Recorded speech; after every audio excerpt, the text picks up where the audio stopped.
The last section of domain three will talk about resiliency and recovery. So we will talk about availability, site considerations, some types of testing, backups, and a few more concepts here. What is high availability? High availability, just like the name implies, is a technique used to ensure that systems are consistently accessible. Operational, accessible. You want high availability. You don't want the user to go to your website and the website is always down, always down, always down. You want the website to be up.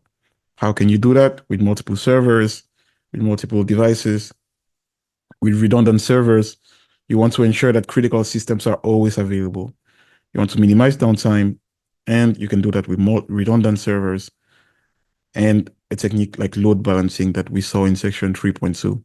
The load balancing is used to distribute incoming traffic across multiple servers. It ensures that no single server is overwhelmed. If one server is overwhelmed and you only have one server, your system will crash.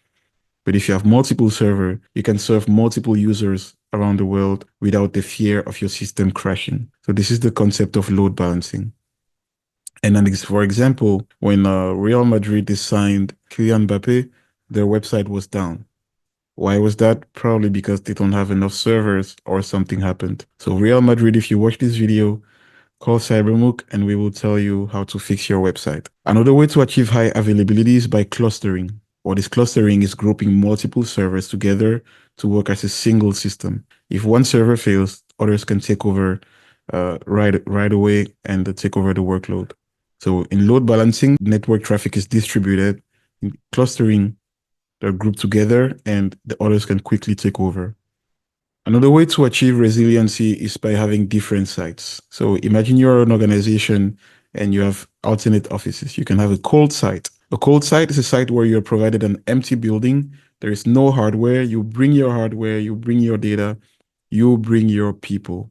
So essentially you bring everything. You just have like an empty data center, an empty warehouse. You bring the power, you set up the internet, you purchase the devices, you purchase the furniture, you install right there. A hot site is an exact duplicate of an existing environment. So you have an alternate office somewhere. If there is a damage at your main site, if there is an attack, if there is a power failure or something, you can easily go to the hot site. It's hot and running, and you can take over. It's 24/7. It has devices, it has internet, it has furniture, and you just bring the personnel. A warm site is just in the middle of both a cold and hot site. So it's just enough to get things going. It might have like rack space and then you bring your servers, or it might have hardware and you bring the rack. It's just a little bit between both and you bring your own data. So that's site resiliency. Hot site, ready to go. You just go to the other office. Cold site, you have to build from scratch. You just have the warehouse.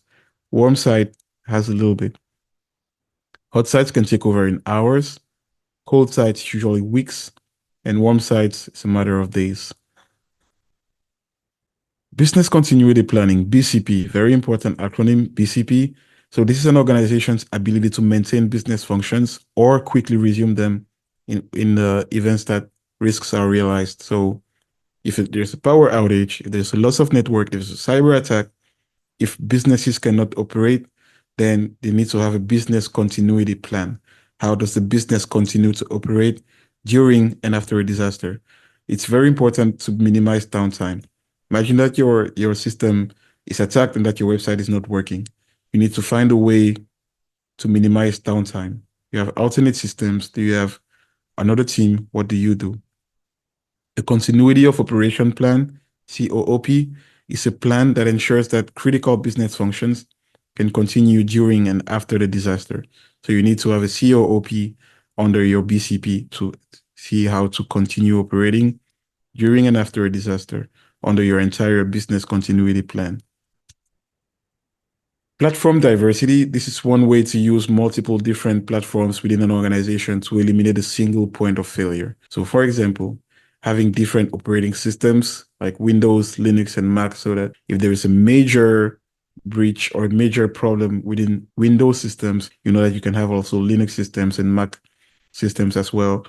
Or you can use hardware from multiple manufacturers. For example, rather than using all the same firewalls from one provider, all the same hardware firewalls.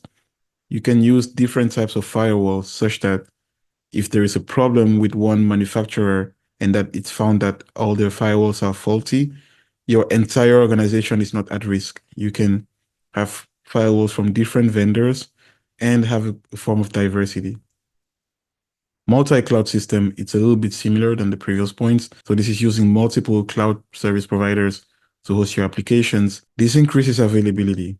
If there's a failure in one provider, it will not entirely disrupt your services. So for example, you can have a few on AWS and a few on Azure, so that if there is a problem with one, you can quickly take over with the other. To achieve resiliency, it's also important to have good testing. So you analyze an incident and you see what happened and how future incidents can be prevented. One way to do that is to do tabletop testing. Tabletop testing are discussion-based sessions where team members walk you through hypothetical incidents, scenarios to evaluate the incidents of their plan. So they sit down at the table, they discuss, if this happens, we do this. This happened, so we should do this next time. They discuss hypotheticals and see how they can fix that. Simulations are advanced and realistic exercises that replicate real-world incidents. So there are simulations that do actual testing to see what could happen eventually. Failover is simulating failures and see how systems can get back to normal operations. Parallel processing is testing a system's ability to handle multiple tasks concurrently without degradation. For example, testing a database to process multiple transactions simultaneously. So you're performing parallel processing, multiple operations simultaneously. So it's important to perform multiple different kinds of testing to make sure that all your systems are working normally and that you're ready for different types of cyber attacks or failures. Backup systems, you have on-site or off-site. On-site is storing your backup systems within your local offices. Off-site, as the name implies, in remote locations. This ensures availability and recovery in case of disasters. It's always better to store off-site because you have cloud access, and in case you have disasters in your local offices, you can store in the cloud. Local backup servers and cloud storage solutions are two different solutions for backup services. Snapshots capture the state of a system at a specific point in time. So in a virtual machine, for example, you can do a snapshot. It captures the state of a virtual machine. If you had installed software, if you had installed files, downloaded files, you can take a snapshot of that, send to a person, and the person will have exactly that with everything you had, like a whole virtual machine with what you had in your snapshot. These also provide a quick recovery option by restoring to a known good state. So if you were working and then you made a mistake or it just crashed, when you resume, it will get back to your last previous snapshot. So you can take regular snapshots and get back to what you were working on. And this is what it looks like here.